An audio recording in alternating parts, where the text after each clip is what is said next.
I'm starting with a dude that I actually never thought would open another program.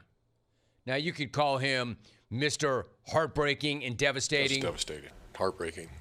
You could call him Mr. Alabama every week. It's Alabama every week. Yeah. You could call him the head ball coach who can kick whatever kicker he wants. I'm the head ball coach. I'll kick you whenever I want. Or you can call him the lying perv who had to get the heck out of Dodge to go chase tail back in C-Bus.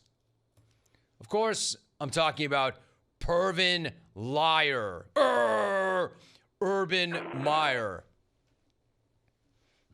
Of course, Perv is taking the opportunity this week to dunk all over Jim Harbaugh and Michigan again.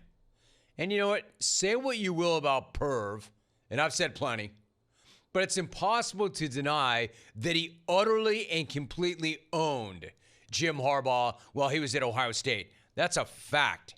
You can even make a pretty convincing argument that getting punked so hard by Herb and the Buckeyes again and again and again is the entire root cause of Jim Harbaugh and Michigan getting desperate enough to support a KGB-style signal spying operation. Like, what made Michigan desperate enough to explore illegal enhancements to the program? Probably getting curb stomped and humiliated over and over again by Perv and the Buckeyes. In fact, there's no probably about it, obviously. That's not really the point that Herb is making this week, though. He's not taking credit for Michigan's sign-stealing scandal. He just wants justice for the scandal, which is pretty rich. Am I right? Of all the people to be out here claiming the high moral ground, of all the people to be out here saying that Harbaugh and Michigan should have been hit harder by the NCAA, it's the perving liar? Because it's not like he hates Michigan and Harbaugh or anything.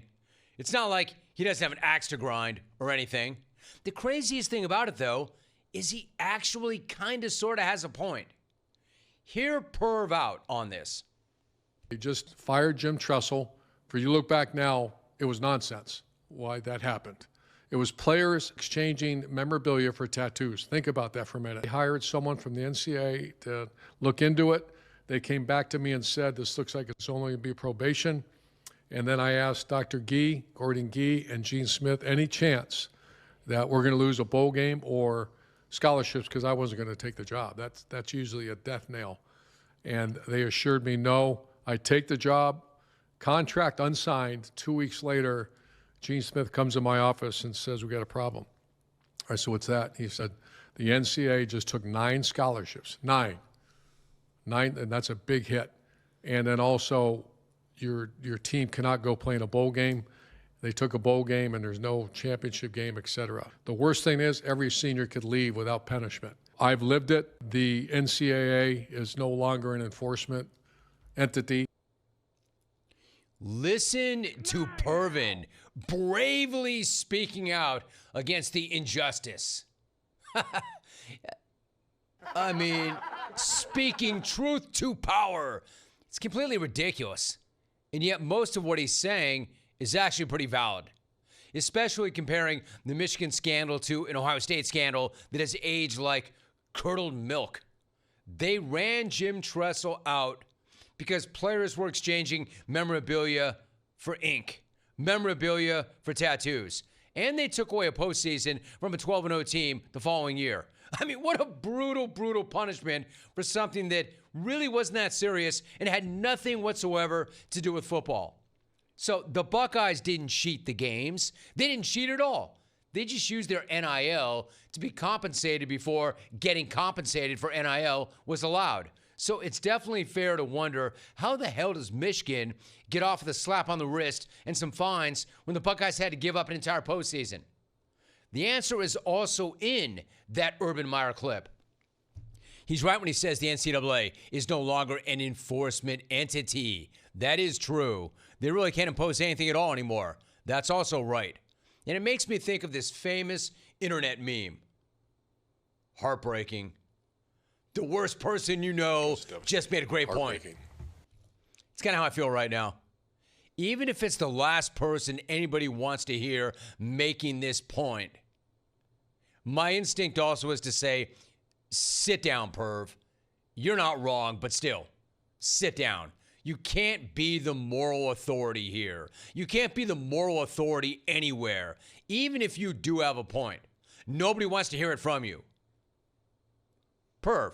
He didn't stop there, though. He also said he thinks that the NFL should get involved in the discipline and that the NFL, I mean, let's not leave well enough alone. Like, he already won the argument, but he wants more. He wants the NFL to step in and suspend Jim Harbaugh.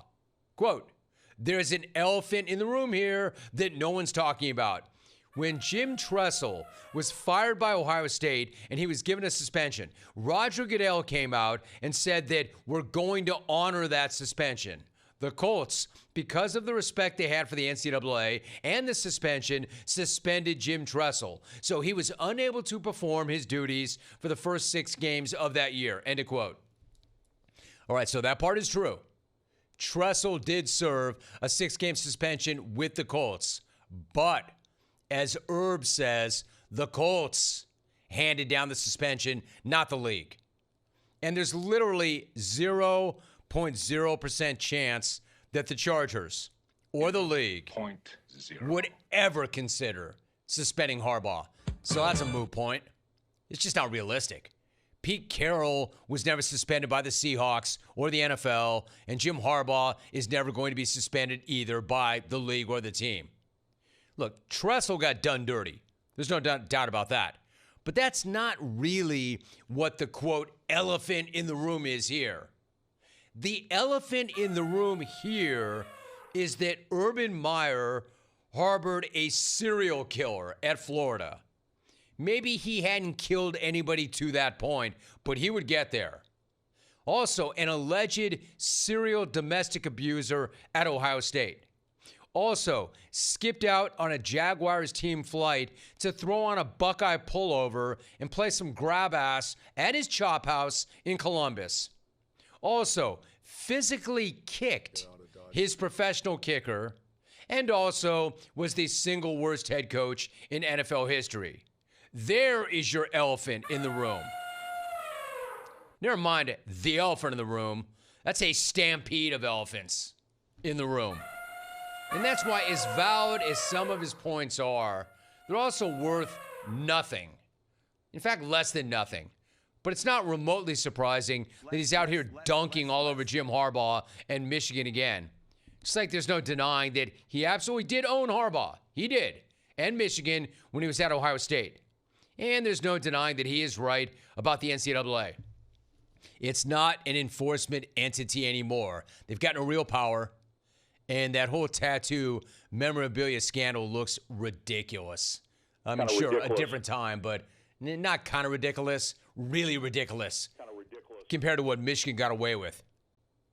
The worst guy may have some valid points, but for some reason, all I can think about are elephants and co-eds and chop shops and getting the hell out of Dodge. Again, get out of Dodge. Bad people can have good takes. It happens. It'd be like if one parent-murdering Menendez brother said that the other parent-murdering Menendez brother does not deserve parole. Man, we'd throw that meme up there. He'd be right. He'd be right. Look, I'm not going to change my take, even if a guy that is not a good dude, that I generally don't agree with, makes some sense. And he is. Hard to believe, but there is one thing we do see eye to eye on, Herb. We actually have some common ground. You wait long enough and maybe you find common ground. Like, if I run into Herb in an elevator, we actually now have something that we could talk about civilly. Or not have that awkward silence until we get to our floor. Awkward. Hey, perv.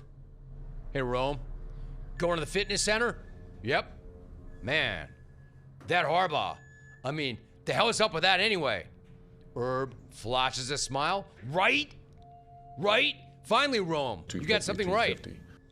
I was going to say the same thing about you, perv. But we do agree. We do agree. We found common ground. I mean, he's not wrong about most of that stuff. 1-800-636 8686. You see, don't say that I don't say positive things about this guy. There you go. There's a positive take about Perv. You see, I'm objective like that. I'm fair like that.